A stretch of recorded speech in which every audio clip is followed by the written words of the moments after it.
Yo, BeBall Jones back again. Another good episode coming for you, man. BeBall Jones podcast with Nelson Haskin. How you doing, Nelson?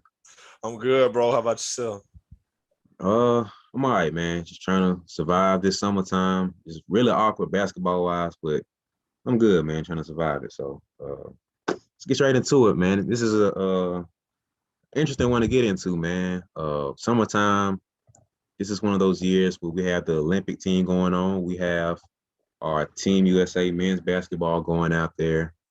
As we're recording this right now, we got USA versus Spain going on. Gasol brothers and Ricky Rubio and all the other fellas we got from NBA teams playing out there. As we stand right now, we are 1-2 in our games right now.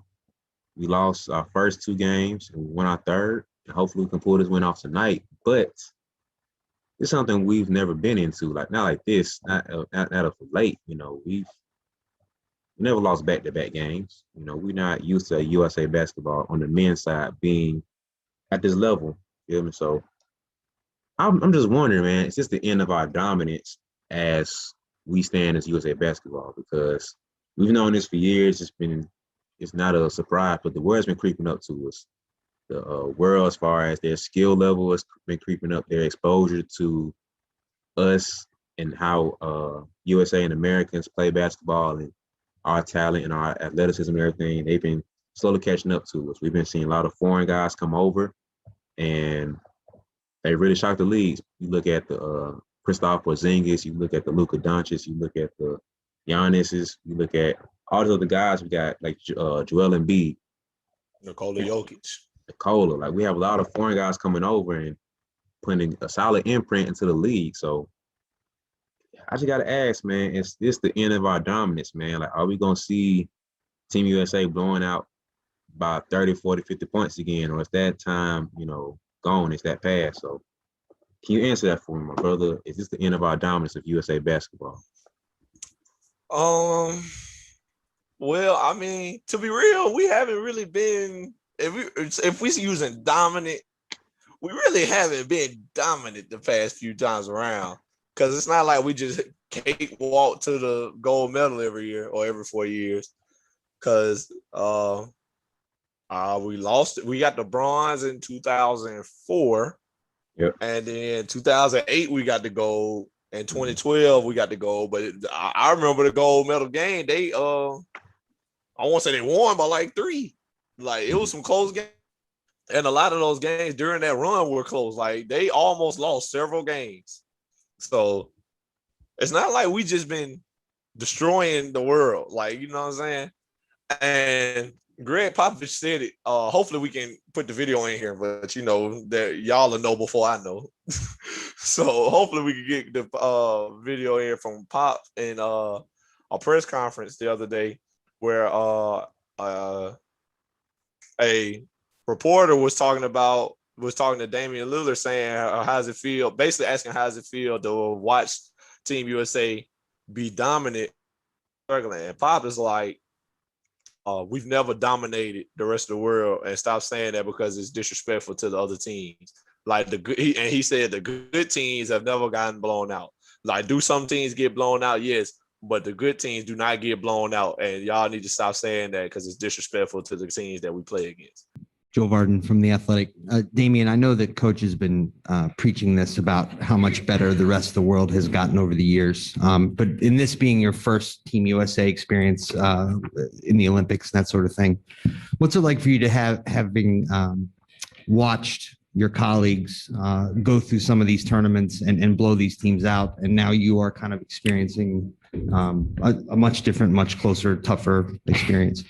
Good. Let me also answer that question. You asked the same sort of question, the same family of question last time, where you assume things that are not true. When you just mentioned, blowing these teams out, that's never happened. So I don't know where you get that. When you make statements about in the past just blowing out these other teams, number one, you give no respect to the other teams. And I talked to you last time about the same thing. We've had very close games against 4 or 5 countries in all these tournaments. So the good teams do not get blown out. There are certain games that might happen in one of the tournaments in the World Championship, the Olympics, where somebody gets blown out. But in general, nobody's blowing anybody out for the good teams. So when you make a statement like that, it's like you assume that's what's going on. And that's incorrect.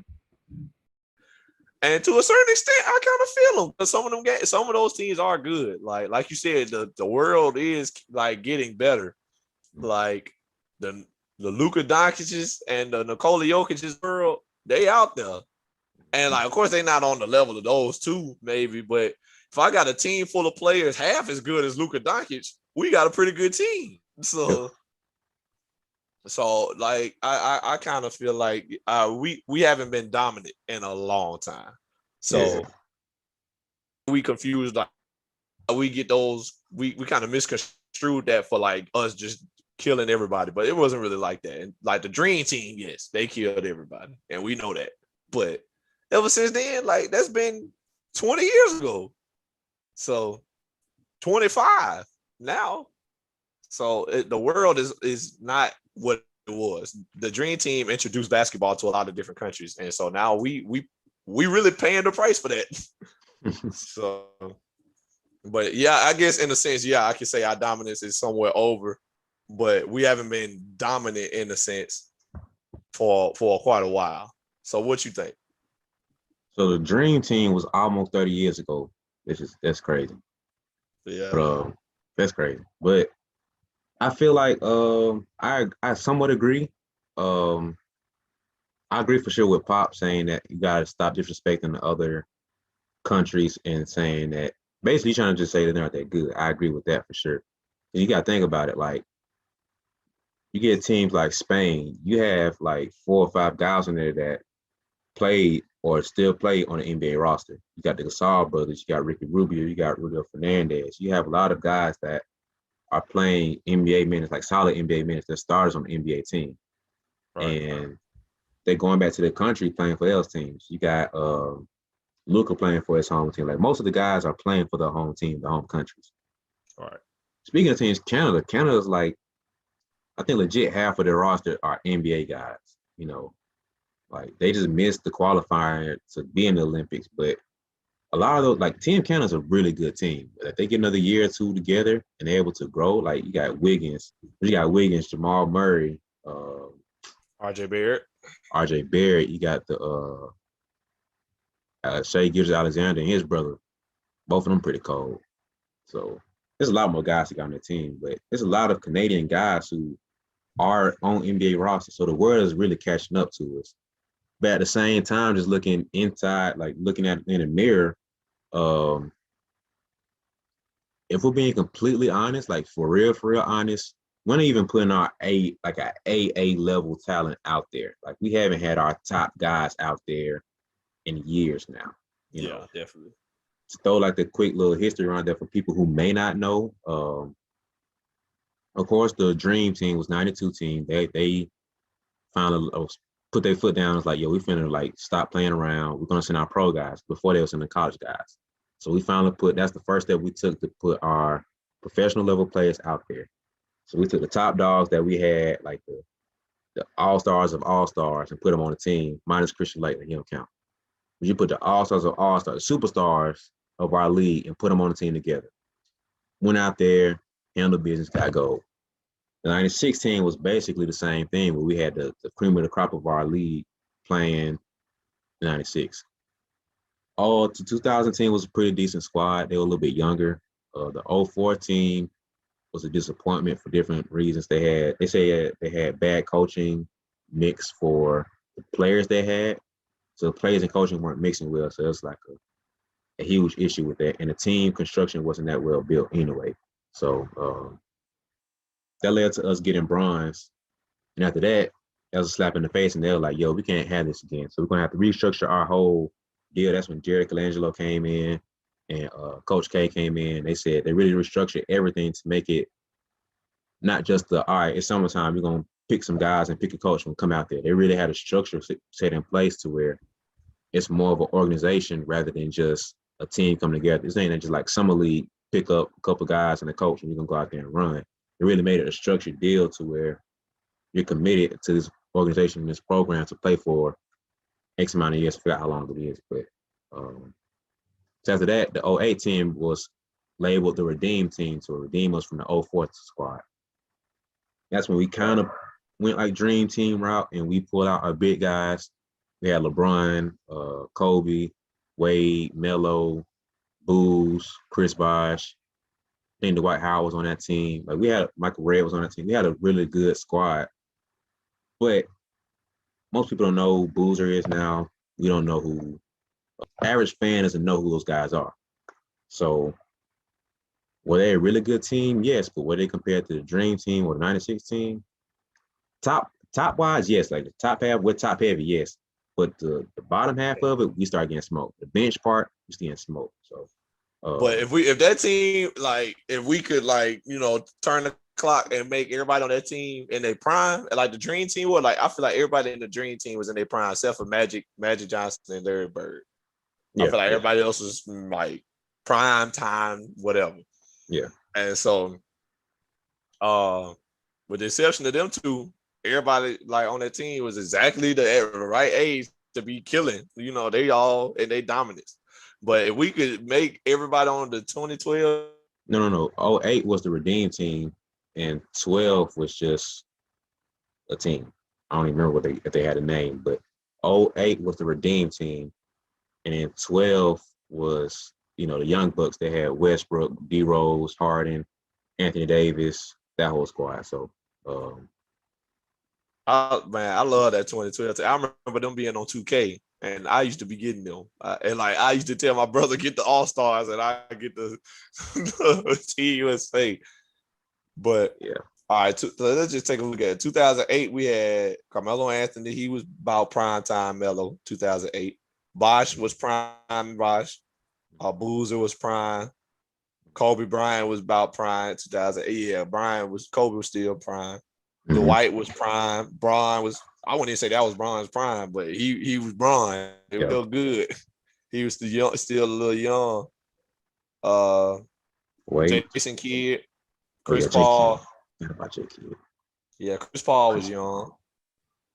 Tayshaun Prince. Michael Redd, like you said, Dwayne Wade prime, Darren Williams prime. Yeah, that team up there. But I ain't gonna lie, the 2012 team, I ain't gonna lie. Give me the 2012 team over everybody. They just weren't in their primes. Yeah, we talked about this before we recorded, but it's like that team. Go ahead, pull up the roster while I'm saying this, but it's like that team. All right, so I was like, that team is like nastily. Like it's nasty, bro. So go ahead and read it off to me, man. That team's nasty. We got Tyson Chandler, Kevin Durant, LeBron James, Russell Westbrook, Darren Williams, Andre Iguodala, Kobe, Kevin Love, James Harden, Chris Paul, Anthony Davis, Carmelo Anthony. And like, but the thing about it, everybody on these teams were not in primes at the time they went in. Like Anthony Davis was 19. Kobe was 33. Russ was 23. KD was 23. James Harden was 22. Kevin Love was 23. So they were still like young. But if we could make everybody on this team prime, like, oh my goodness. Because LeBron was in his prime. And Darren Williams was in his prime. Andre Iguodala, I say, was in his prime. Chris Paul was Chris Paul was 27. He was in his prime. Melo was in his prime. So they were still pretty like top heavy, like you said. Yeah. Like, and I can't remember who exactly started, but I'm pretty sure the starting lineup was like Chris Paul, Kobe, LeBron, Melo, and Tyson Chandler. I think that was the starting lineup. Pretty sure. And so that starting lineup still like go crazy. Oh yeah. You got Chris Paul and LeBron that can facilitate. You got Kobe and Melo that can score the ball on anybody. And you got Tyson Chandler to hold down your defense. And you got guys like LeBron and Kobe who still gonna lock up when they feel like it. So, and then you got KD coming off the bench. You got James Harden coming off the bench. You got Anthony Davis coming off the bench. Like that, give me them over the Dream Team if they was all in their prime. But you know, for the time that they was in, the Dream Team was definitely better. The reason I would probably still go Dream Team is because when you go to the bench, like minus Christian Laettner, like he's almost relevant. No disrespect to him. College-wise, he's a great player.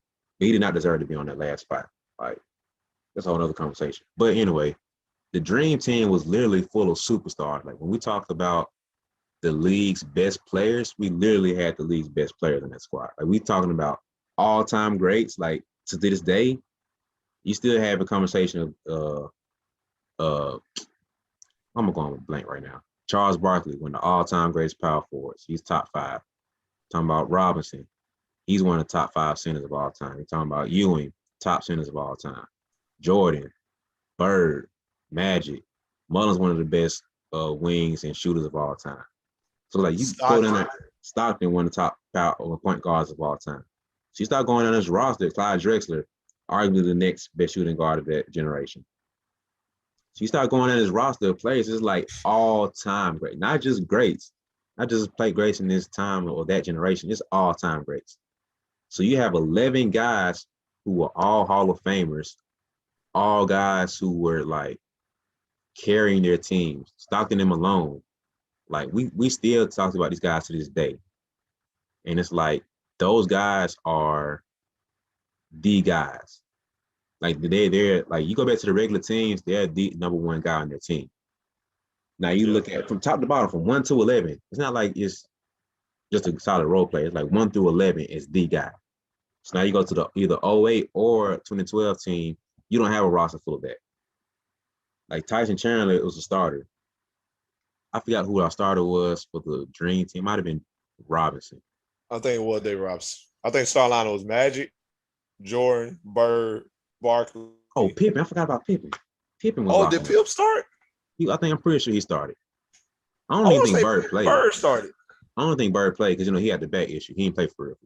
I'm pretty sure it was Magic, Jordan, Pip, Barkley, and David Robinson. You're looking at that 5, like even Pippen was like you remember that year when Jordan went out and Pippen was the guy, he was still terrorizing the league as being number 1 option. So right. You're looking at like a team full of that versus, and it's like the thing about that team, they had guys diminishing their roles. So, Ewing was used to being, all right, give me the ball on the block, I'm gonna do my work, and then on the other end, I'm blocking everything I can get. They basically said him and Dave Robson's like, yo, offensively, we don't need all that as much.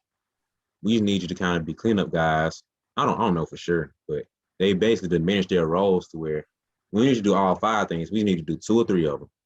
Probably just 1 of them. Just play great defense on the other end, get rebounds. And on the other end, we'll feed you off, little stuff here and there. But as far as like being this great superstar, no, like Jordan, we ain't got to go off for 30. Like Jordan wasn't even leading scorer for that team. That was Barkley. Right, which is shocking to me. Like D-Wade was the leading scorer for that 08 team. So it's like you thinking about who would be the leading scorer. It's like, nah. Jordan said, I'm locking up. I don't care about scoring. Pippen said, I'm locking up. So you have guys who are the top dogs in the team doing 5 things for the NBA team, saying, you know what, I'm not going to score this game. I'm not going to focus on rebounding. I'm going to just play great defense, facilitate, and hustle points. So, I'm sorry, I didn't mean to cut you off. And so you look at that versus the 08, 12, and whatever teams going forward, you're not having the same thing. Not as much, not from top to bottom. You're having the top guys, of course. You're saying, all right, LeBron, we need to just score 30. We need to score 15 and just play great defense. All right, I got 10 times more energy now. All right. Now you're looking at Tyson Chandler to where, oh, whatever you did in the NBA, go ahead and do that over here. Defensive rebounding. That's all you did. Same thing to USA basketball. Andre Iguodala, same thing. He just transferred over. So it's not like you asking, what's a good comparison? It's not like you asking Dwight Howard to diminish his role, say, we don't just score 30, score 10 and give us 20 rebounds still. You're not asking Anthony Davis, if Anthony Davis was prime, we don't just score that much, just basically be who you were in college. You know what I mean? You're not asking the superstar to diminish their role.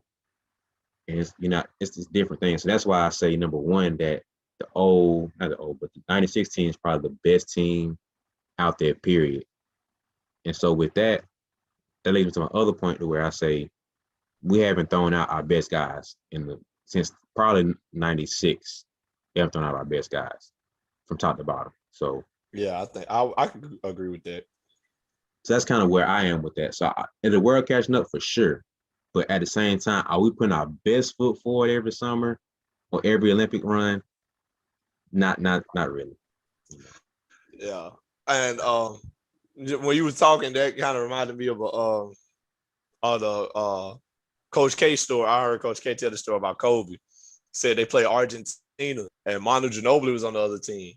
And this is the year the Spurs that beat the Lakers in the playoffs. I want to say in the Western Conference Finals. And maybe this was 2012 when they went on to lose to the Heat, or was it 20? Yeah, it had to have been 2012, something like that. Yeah. Anyway, the Spurs had beaten the Lakers in the playoffs that year. Mm-hmm. So they play Argentina, and Kobe locked in on Manu Ginobili. He trying to lock up Manu. And Manu guard him. So he not only trying to lock up Manu, he trying to kill him on he just trying to, on some like Kobe stuff. He trying to kill him. Yeah. So he going crazy. He said Manu turns his ankle or something like that. Comes out the game like halfway through the third quarter, something like that. And he said before Manu came out the game, they was up like 16, 18. Said when Manu got hurt and went out, they instantly came back. He said they came back because Kobe, he lost interest. He had no interest in it. And I feel like that's what a lot of the best players did. Like a lot of the best players out here, like proving a point to somebody, like, or, on their own type of fun, whatever is fun to them. Like, I feel like they out there like, hey, I'm gonna try to do this today. Cause that's where all the like highlights come from. Like, you see the highlights of like the team. If you ever watch old Team USA highlights, they like LeBron smacking somebody's stuff like out of bounds. He like spiking it. Like they jump off the ground and it bounce off and past the rim and everything. Like it be some crazy stuff. Yeah, like even back to like the 92 Dream Team, I remember there's a clip of Scottie Pippen on a 2-on-1 break. And somebody on his left side, he throw the ball under his arm, like you know how you like throw a ball like this under your arm. I know people can't see me, but he like throw the ball up under his arm. Put the clip in here. I can find it and send it to you. I'll probably find the clip. Man, we're gonna put the clip in. But he like throw the ball under his arm back to himself and catch it in the air and dunk it. I'm like, man, you ain't never did that in no regular game. Yeah. I feel like that's what like the top tier players are doing. Like when they resend them. Like the LeBrons and the Michael Jordans and the Scottie Pippens of the world, yeah. They go over there. It's kind of like first off, they ain't getting the same amount of attention as they normally would have in a regular game. They're not getting guarded by the best guard, like the best defensive player every night out. Because if I'm LeBron, they probably putting their best defensive player on Kobe on them 2012 teams. So that's what I would assume at least. Mm-hmm. So he ain't getting the same kind of pressure. So now it's like, oh man, watch this. I'm finna throw the ball out the bad boy, catch it with my left hand type stuff. So that's just me though. I feel like that's what they're out there doing. Like they just be having fun. But then we don't send our best guys. Now they out there like trying to get off. Like they really need to go. Like I feel like Bron and them was out there like chilling. Endo like 17, win the game. I feel like, no offense to like Jason Tatum and them, but I feel like, well, probably not the starters on that team, like the starters that before Brad Beal got put out or left. I ain't gonna say put out. That's a negative connotation. But the starting lineup before was we was just talking about it. Yeah, Dame. I know they had Dame. Yeah, I can remember the point guard. Dame, Brad Beal, Jason Tatum, Kevin Durant, Bam Adebayo. That was the original star lineup for this year. And that's a great star lineup. So I'm pretty sure they've been, straight. But the guys on the bench, Keldon Johnson, who they just added, I'm sure he out there like really trying to get off. Like, no disrespect, but he probably really like hooping. I feel like Kevin Durant and them out there chilling. That shouldn't be that funny, but it is. I'm sorry, man. I feel like Keldon out there like countering, like bah, bah, bah, bah. Passing the ball to KD like I can't get open. That boy's struggling. Man, he probably, I just like, dang, these boys tough. I thought we were finna come out here and just kill some. Oh man, that shouldn't be that funny, but it is. No disrespect at all. We know No he can hoop. disrespect. We know he can hoop, bro. Like we're not trying to say he can't at all. We understand. Hey, I ain't in the Olympics, so hey. Hey, I'm at home watching y'all, bro, so I can't talk too much, man. I'm quick to say that, but at the same time, we had this conversation before about people talking trash about NBA players and they can't hoop. Just in context, we're talking about that level of caliber players. Keldon's struggling, bro. He is not Kevin Durant. He's not Jason Tatum. He's Keldon. He's Keldon Johnson. But no disrespect, Anyway, like you were saying, just fast forwarding this year, man. Like we don't have that level of talent. Like, so looking at the roster that we have as of this date, of this podcast coming out, we have Damian Lillard, Jason Tatum, Kevin Durant, Jeremiah Grant, Draymond Green, Devin Booker, Drew Holiday, Keldon Johnson, Zach LaVine, JaVale McGee, Chris Middleton, and Bam Adebayo. So, like I said before, when you look at the old school teams from 92 and 96, cream of the crop guys, they were the number one, number two guys on the team. Dame fits that criteria. He's the number one guy on his team. Tatum fits that criteria. He's a little bit young. KD fits that criteria. Jeremiah Grant, role player. On an actual winning team, role player. Draymond Green, top three guy, sometimes four guy on his winning teams. Booker is the guy, but he's just young. Still in the finals. Yeah, still in the finals too. Booker's Drew Holiday, third best guy on an actual winning team, still playing, so he's not in there right now. Keldon Johnson. We just kind of explained that, so we need to get into that. Zach LaVine's number one guy. But at the same time, Zach LaVine is he a top 5 shooting guard? For real? No. Is he top 10? Yeah. I give him top 10. So we can pick him. I'll come back to him. JaVale McGee. Come on now. JaVale McGee. I ain't forgetting that. Chris Middleton. He's earned respect over these finals. I'll give him that. He is. Definitely. But no. We won more good Chris Middleton game from a championship. We'll go ahead. Yes. That's another conversation. But Team USA caliber basketball, no disrespect. I'm taking Paul George over him. I'm taking Bradley Beal over him. There's a lot of players I'm taking before I get to Chris Middleton. No disrespect. And Bam Adebayo. Not a bad pick at all. Good for his role. Good for the role he's gonna be. Yes. So that's the thing I want to get back to. Like we have a lot of role players out the gate. Like it's just like role players, point blank period. Like you're a role player for NBA, you're a role player for Team USA, which isn't necessarily a bad thing because the 08 team had that. We had, like you said, Tayshaun Prince, who was he might have been, what was it for that Pistons team? Maybe the fourth option, maybe fifth. Yeah, he probably had to be the fourth option because Ben Wallace was the fifth option.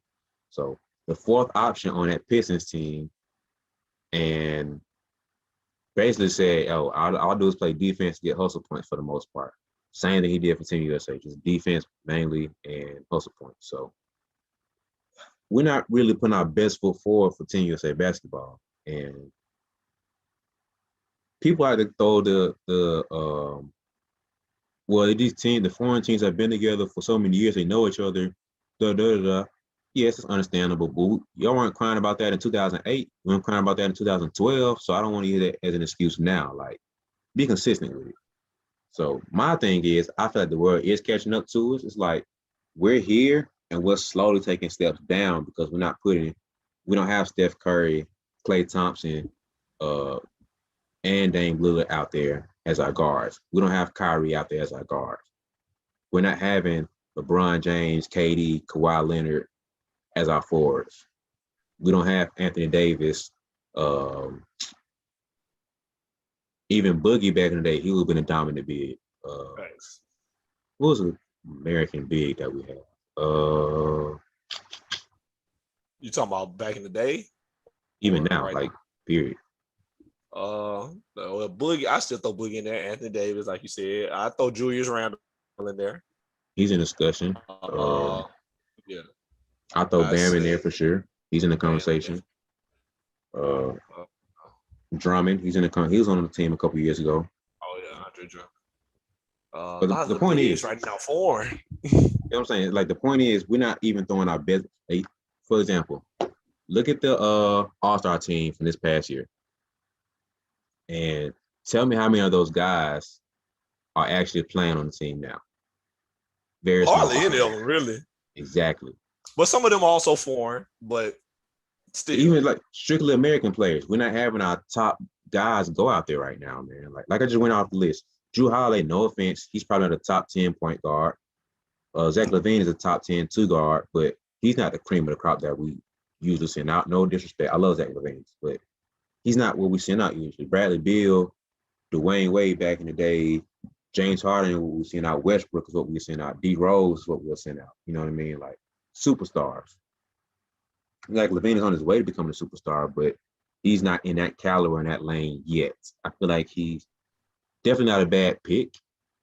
But there are a few guys I'm calling before I get Zach LaVine. You feel me? Thanks. So it's no. I love Zach LaVine. I'm trying not to be disrespectful to him at all, but it's just a different. It's different tiers to it. He's not in that tier that we used to see if he was at basketball. But I really feel like the Team USA overall, man, we're just not really putting our number one guys out there. And I remember a couple of years ago, it might have been last Olympics. We said, or we started as a country saying, we could roll out our second level guys or maybe our third level guys. We did that and we almost got beat. Then we came back and was like, yo, maybe we can't send our I think it had to be 16. We sent out a couple guys and it weren't the usual guys we used to have. Or maybe it was the World Cup team. I can't remember. Yeah. It was the World Cup. It had to be the World Cup. We threw out a couple guys and then one of the usual suspects, the guys we had. We were looking like, we ain't really looking too shabby right here. When I think we lost or almost lost. That was our first loss we had in X amount of years since the 08, deal we had. And they finally looked up and was like, yo, I don't know if we can do this anymore. Send the best of the best. Yep. And we come back Olympics 2021, which should have been 2020, but due to obvious circumstances, we couldn't play last year. But we came back and we didn't really put our best foot forward, which is due still to the COVID situation, Corona situation, because the NBA season is so condensed to where a lot of condensed and stretched out. Yeah, we're literally playing NBA games right now while the Olympics is going on. So like we mentioned, we're missing Drew Holiday, Devin Booker, and Chris Middleton because of that. They're still playing the finals right now. Like this is the first year that's probably happened. We've never had this before. And I think honestly, I feel like we should have took a page out of the book from WNBA because WNBA season is always in the summertime. True. So we probably could have talked to them and figured out how they handle the situation and resolved it or something. But I feel like they should do better planning for this and just had everything wrapped up before. But I just can't see how this team was like this year's team, this version of this team is really ideal. You feel me? And I'm not saying that because we're losing, but like even beforehand, I was just like, this team isn't. It looked like it's not bad. It's not bad, but it's just not the best. Yeah, it's Because you look at it, we have. I think what they're gearing towards is really more offensive geared teams. And the role players supposed to pick up on defense. Because you look at it, we're Dame, strictly offense, even NBA wise. Tatum, mainly offense. He can play defense, but he's not really out there locking up like KD can or LeBron can at times. Yeah. Kevin Durant, just said him. Jeremiah Grant, defensive player. Draymond, defensive player. Book, mainly offense, but he plays some solid defense at times. Drew Holiday, mainly defense. But he can when he doesn't have to lock in on defense like he's doing now in the finals, he can't score the ball. He can get a bucket. He can get a bucket. Keldon Johnson, Zach LaVine. I ain't gonna mention Keldon. Keldon Johnson, hey, If you ever hear this podcast, Keldon Johnson, we love you. All right? No disrespect. No disrespect, man, but it's just like Olympic basketball, select team, good. We're gonna talk about the select team in a minute too. We gotta get to that because that bothers me too. But Zach LaVine, solid pick, but mainly offensive player. He's not known for his defense. JaVale McGee, come on now, JaVale McGee. I love him, but nah, bro. Then Chris Middleton, mainly offense and can play defense, but he's not really a defensive player per se. Then you got Bam, it's the utility man who can do a little bit of it all. And so it's like the top half of it is really solid offensive guys, and we're not looking at the defensive half as much. And I remember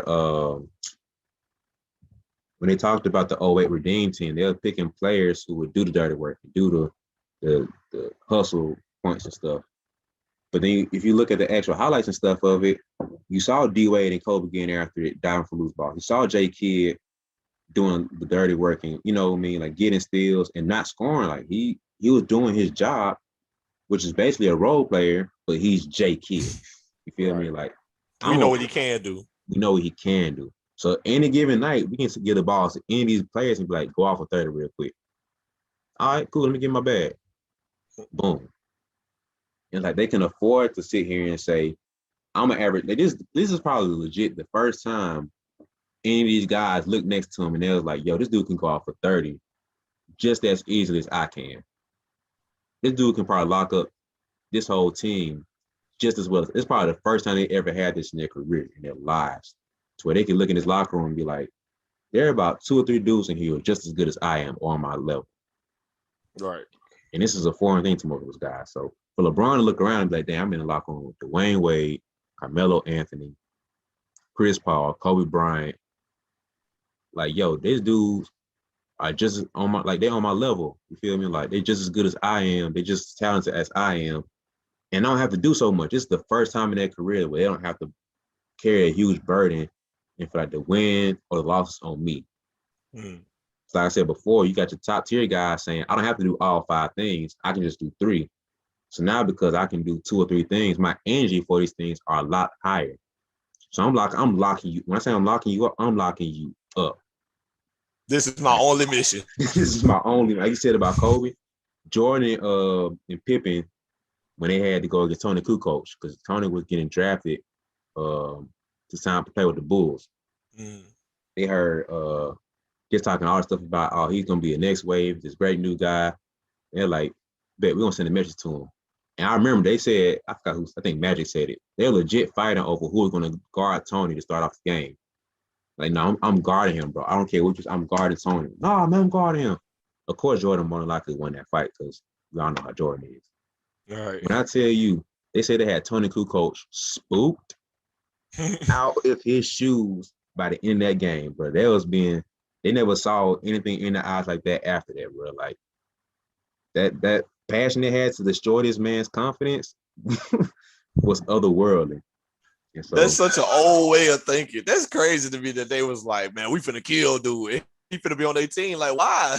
Like, I get you want to, like, it's one thing to be like, hey, I'm gonna guard him, see what he's talking about. Yeah. Like, cause I'd have been there, like, hey, let me go guard the new dude, whatever, see what he's talking about. Give him a little taste. I ain't gonna be out here like, no, we finna destroy buddy. Like, what? Like, that's just crazy to me. But I just had to throw that out there. But go ahead. It's Jordan too, man. Like, it's not surprising. That's your teammate. It's Michael Jeffrey Jordan, bro. Different tier. That's why he's Jordan, bro. Like that insaneness that we think about, that's why he's the GOAT. You feel me? So knowing it's him, it's not too surprising. And Pippen, he probably got egged on. He's like, nah, bro, I wanna guard. I think Pippen was more like, I'm gonna test him and see where he's at. But him being around Jordan like that, he probably said, nah, we're gonna destroy him. Like, I think Pippen got a little bit of arrogance in him too, being around Jordan. I feel like that rubbed off on him too. So, but yeah, they by the end of that game, they had man spooked. Like he did not score for real. Like he was struggling. I remember he came out and said he was like, "Yo, I did not expect this. Like they were playing against me like they hated me, and we're supposed to be teammates." Exactly. And so after that game, man, you gotta think about it, bro. Like Jordan probably said, "I don't care if I score this game. I am focused 100% zeroed in on defense and locking coach up. So Jordan probably ended the game with 6 points, but 30 steals and 15 blocks. And it'd be some crazy stuff like that. He was satisfied by the end of that game, just knowing I locked this man up. Pippen had the same thing. Like, yo, I fell scored 4 points and half of it was free throws. So offense went under tonight. Charles Barkley probably had 30 and Magic probably had another 20, but all I care about is playing defense. And so you're looking at the top tier guys who can say, man, you know what? I'm not even going to worry about scoring. I'm putting 100% of my energy into, rebounding or to playing defense or to making these hard cuts. Like all this other stuff I didn't have to do on my NBA team. So I'm putting all of my energy into these small things. So now you're getting you're getting the top tier skill and level, all my energy towards this thing. So now when I burn out, you having another guy that's just as good as me coming off the bench, coming right behind me and giving the exact same thing. So that's another thing that I feel like we don't have as much now. Like you just said, Keldon Johnson come off the bench and he's struggling. He was replacing Kevin Durant, Jason Tatum, and it's like, oh, we're getting buckets over here. Keldon Johnson comes in.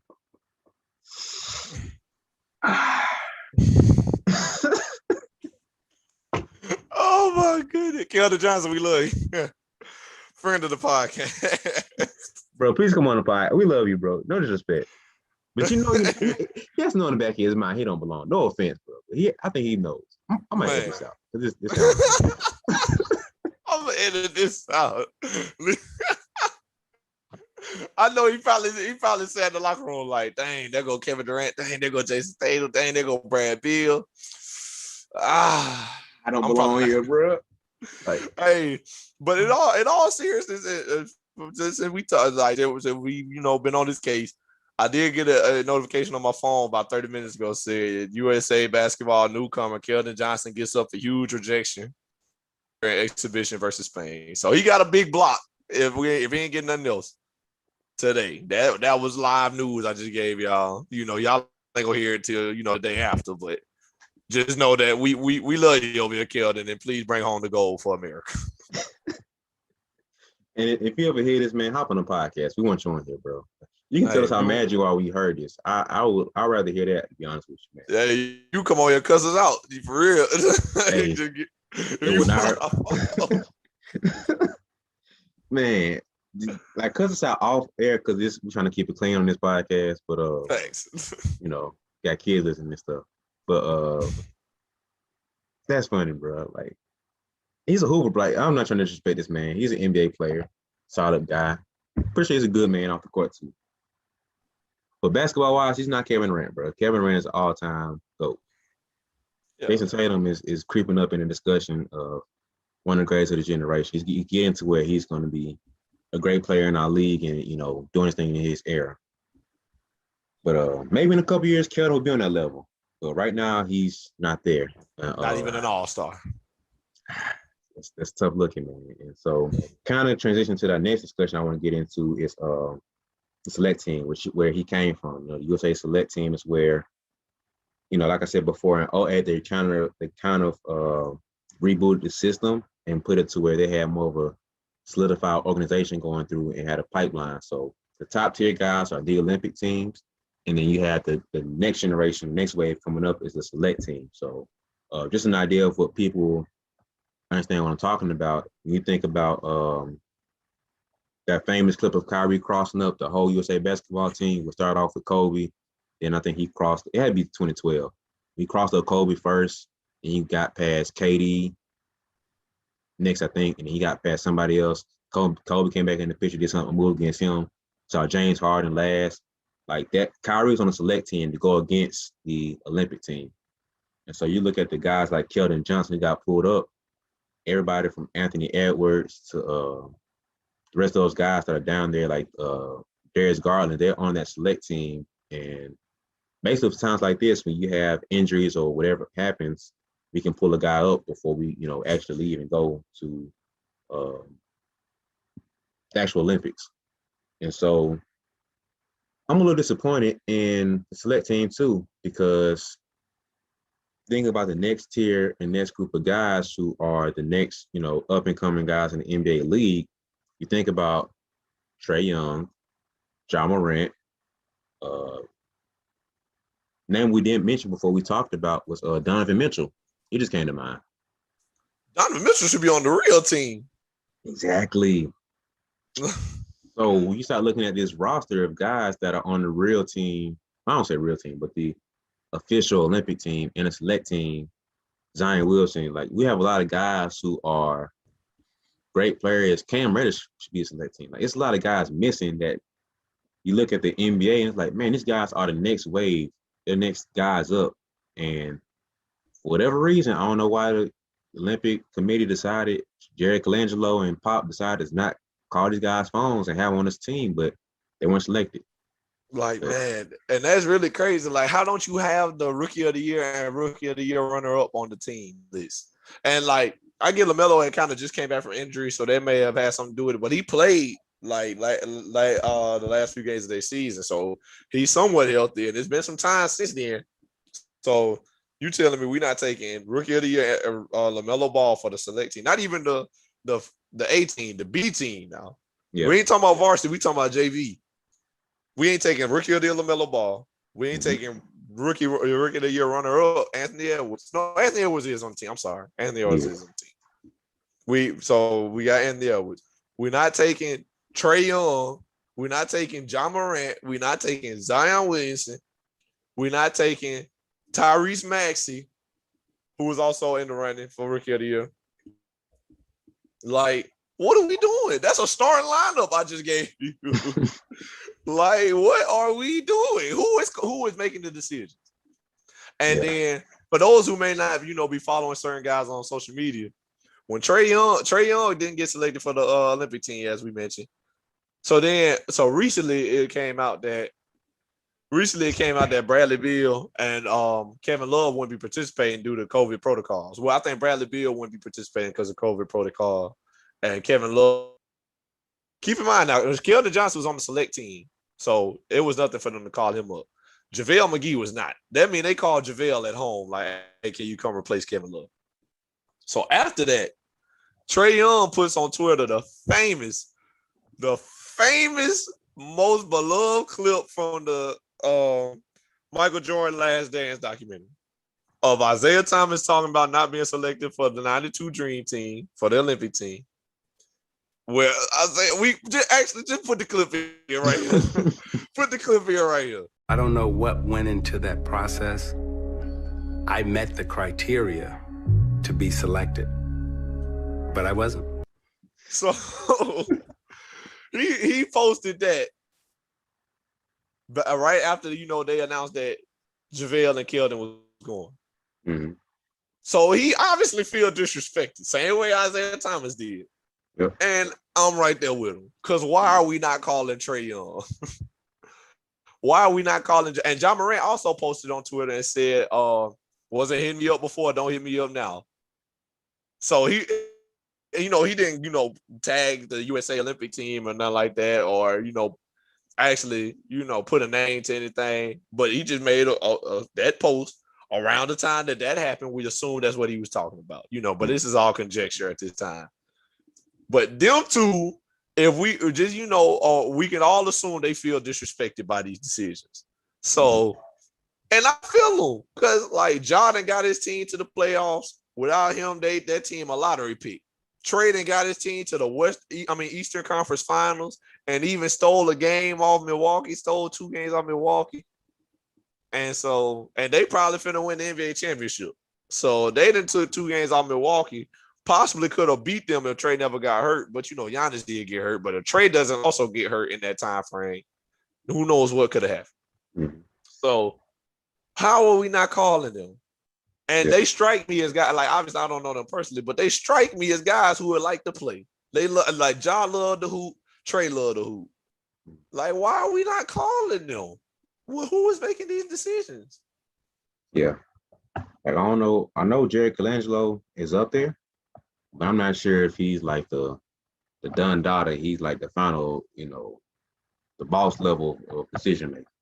So I don't know. I don't know if it's Pop. I don't know if it's him. I don't know what's going on, but I feel like this year we're not getting our best foot forward on either level, the A team or B team, because this isn't what we used to, man. And I'm not trying to like be one of them Americans that just the spoiled mindset of like it should be given to us. We still got to put in work for it, obviously, but at the same time, it's like we're not seeing our top tier guys on either level really like being represented us. So I just feel like they didn't do their due diligence as much this year, man. Especially if you're not even giving my guy a phone call. Like I understand if they saying no, especially like the A team. We're not Steph Curry automatically said no, LeBron said no, Sutter said no. I can understand that. But not even giving Trae Young a phone call, not giving LaMelo a phone call, Ja a phone call, Zion a phone call. The B team, that's disrespectful. Like I don't get that. So that bothers me. That bothers me too. So I don't know what they're doing with that. I have to do a little more research into it to really understand. Maybe it's something they came out with that I didn't hear about. If y'all know, comment below and let us know. But tag us in it, hit us up, DM, whatever. Even email, bro. I don't care how you get it to us. If you found out something, let me know. Because I don't understand why these guys aren't being picked. I can understand injury. I can understand if they got the phone call and said no, but not even give them a phone call is just beyond respect to me. So we'll see, man. Like I said before, the USA game is going on against Spain right now. Last score I saw, we were up a few points, things like 59-52. So hopefully we can pull this game out. And as a American, I do want to win gold. You know, I don't like losing, obviously. So hope we can pull this off, though.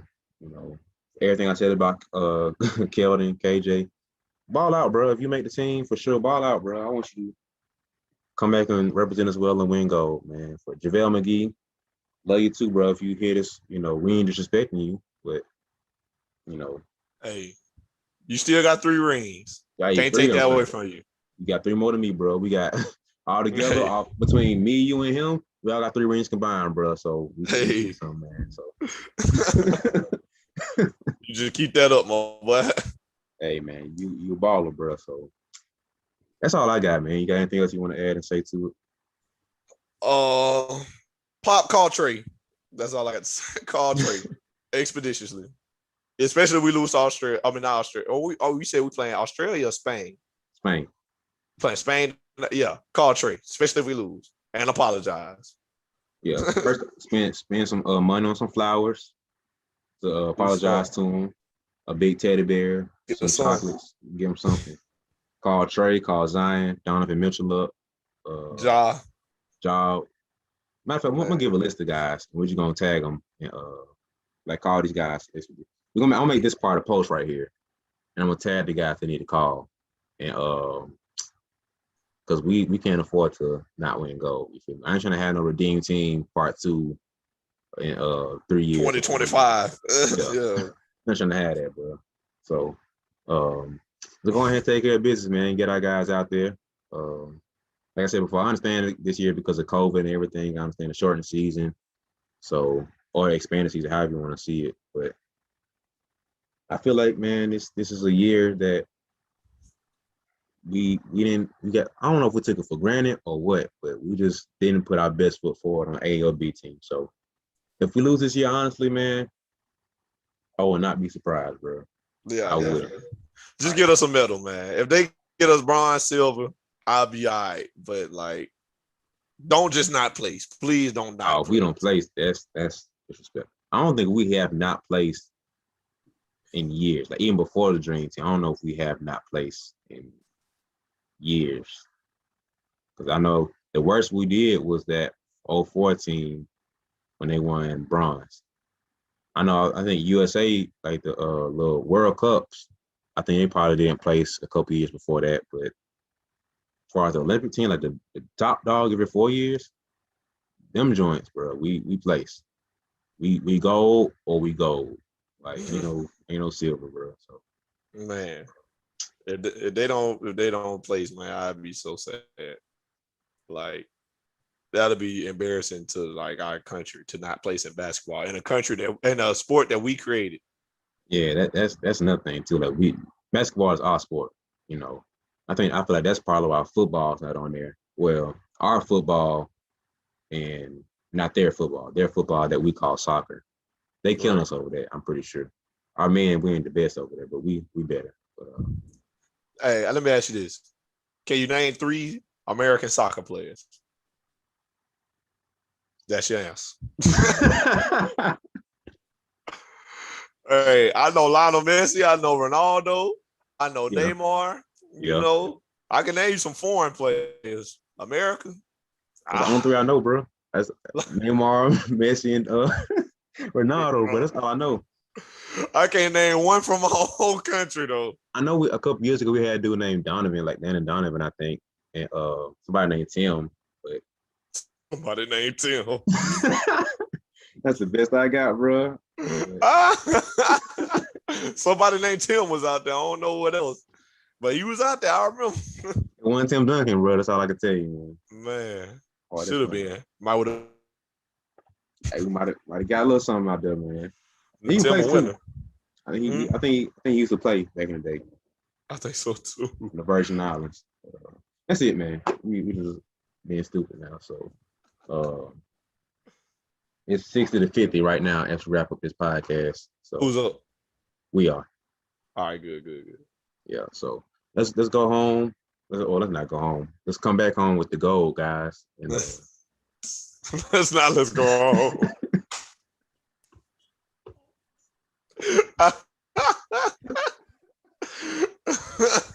Bro, I kill these closes every time, man. This is funny at this point.